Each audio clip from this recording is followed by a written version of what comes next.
Welcome back to New Rockstars. I'm Erik Voss, and Marvel's The Eternals is coming early in Phase 4, and now that we have some first looks at its production, we are starting to put together why this film could be the key to Marvel's future. No, not just as a distraction for Kit Harington to pretend that the final season of Game of Thrones never happened. Linking these new images with recent discoveries made from Spider-Man Far From Home, we might have just figured out how the MCU will use the Eternals to establish mutants living among us. I'm gonna break down everything we know about the Eternals in this episode of Explained. Okay, so recently we've seen some leaked set photos from the Eternals production, directed by Chloe Zhao, showing what appears to be an archaeological dig and ancient ruins featuring what looks like Babylonian, Mayan, and Egyptian architecture. This reflects the little that we have been told about the Eternals, that it will be a story that spans thousands of years, filling in the Marvel historical timeline of ancient eras on Earth. Now, a bit of history about the Eternals. They are immortal beings created by the Celestials. Now, we have seen the Celestials in the MCU before. There was Aeson the Searcher from the Collector's story who wiped out a planet with the Power Stone, and Ego, the living planet, Star-Lord's father, was also established as a Celestial. Celestials like these came to Earth in ancient times and conducted genetic experiments on the DNA of the unevolved humans that they found there, through the Homo erectus form, resulting in two genetic offshoots. One was the Eternals, the immortal beings with superpowers, basically Marvel's version of the new gods, and the other was the evil deviants. Millennia later, Thanos was born with that deviant gene, which might explain his frequent appearances on DeviantArt.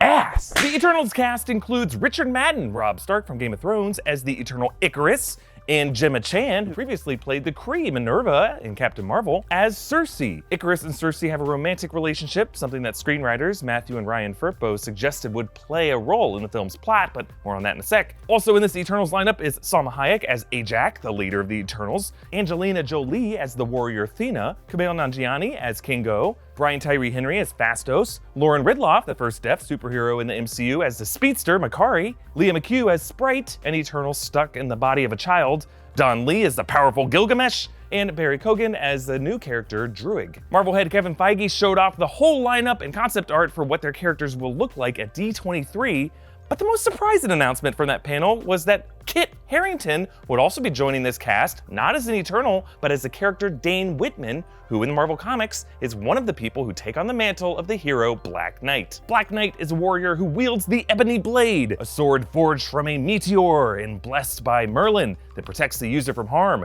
Black Knight is essentially a hero title passed down through the ages, with origins in Arthurian legend, kind of like how Thor was based in Norse mythology. So what the hell is Black Knight doing in a film about the Eternals? Where are they going with this, other than giving Kit a sword with some actual mythological payoff? Well, according to Feige, the Eternals is all about, quote, this notion of all these myths and legends that we know from ancient times. Were they inspired by the Eternals? Well, actually, Spider-Man Far From Home had a line that hinted at a similar concept from a scene that we should rewatch very closely. The science division had a technical name. We just called them elementals. Versions of them exist across our mythologies. Turns out the myths are real. Like Thor. Thor was a myth, and now I study him in my physics class. Now, there was a lot of lying going on here. Mysterio's monsters weren't real modern incarnations of mythological figures, they were fictional projections. And all the research from Nick Fury and Maria Hill was actually coming from Skrull shapeshifters in disguise. Trust nothing in this film. Actually, trust nothing ever, you're in the Matrix. But the projected imagery that we see in that scene of various mythological figures is from real human history. You can see there are images from the Greek sea god Poseidon, along with what looks like Greek mythological sea dragons, maybe like the Scylla or the Typhon. There are fire entities, perhaps based on Mayan folklore, or the Greek figure Hephaestus. There are also winged statues, perhaps based on figures from Egyptian mythology. Feige's suggestion for Eternals implies that all of these myths are linked to the characters we're about to meet in the Eternals film. Phastos is linked with Hephaestus, also Faustian or Faust from the German folklore referring to a deal with the devil. Icarus is based on the famous winged figure Icarus from Greek mythology who flew too close to the sun and melted his wings. Gilgamesh in real-world history was the king of the Sumerian city-state Uruk and the hero of the famous Mesopotamian mythological poem. The set photos show archaeological dig sites uncovering ruins from all of these myths. And one of those myths could be the legend of King Arthur, which is how Dane Whitman could come into the story. Actually, in the Marvel Comics, Whitman, Black Knight, has a love affair with Cersei in a story that ends up telepathically linking the two of them, so they essentially share a mind. That could be what we see in this Eternals film, with Kit Harington as Whitman, a modern archaeologist, exploring ruins, discovering the Ebony Blade, and finding himself blasted into an ancient past, where he has a love affair with Jim and Chan Cersei, and Harrington's Game of Thrones brother figure, Richard Madden Icarus. All while in the backdrop there's an ancient war between the Eternals and the Deviants that could set up a future Deviant Gene Titan to seek the Infinity Stones, but also could set up the biggest game changer to hit the Marvel Cinematic Universe, the mutants. As you may have seen in the, well, not great X-Men Apocalypse film, the mutant villain Apocalypse was one of the earliest mutants in history, dating back to ancient Egypt, and many believe that biblical texts were actually based on that godlike mutant. In the Marvel Comics, during the Celestials' experimentation with early humans, they also left embedded in certain humans what was later defined as the mutant gene, a gene that results in superhuman abilities to manifest at certain ages and under certain environmental conditions. Therefore, the origin of the Eternals and the origin of the mutants are intertwined. And this Eternals movie, in telling us the history of the immortal protectors of Earth, could also establish the existence of individuals across Earth with this unique genetic makeup. Some whose mutant gene is still dormant, and maybe some who have just existed in secret this whole time.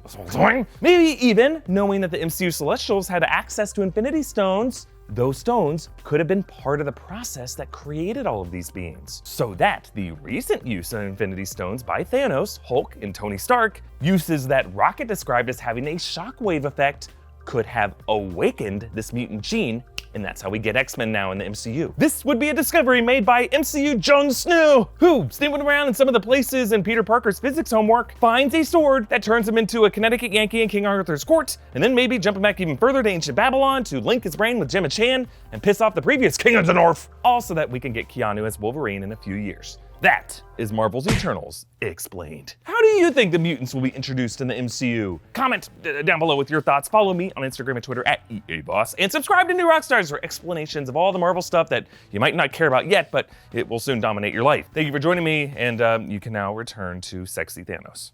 I know that's what you were doing.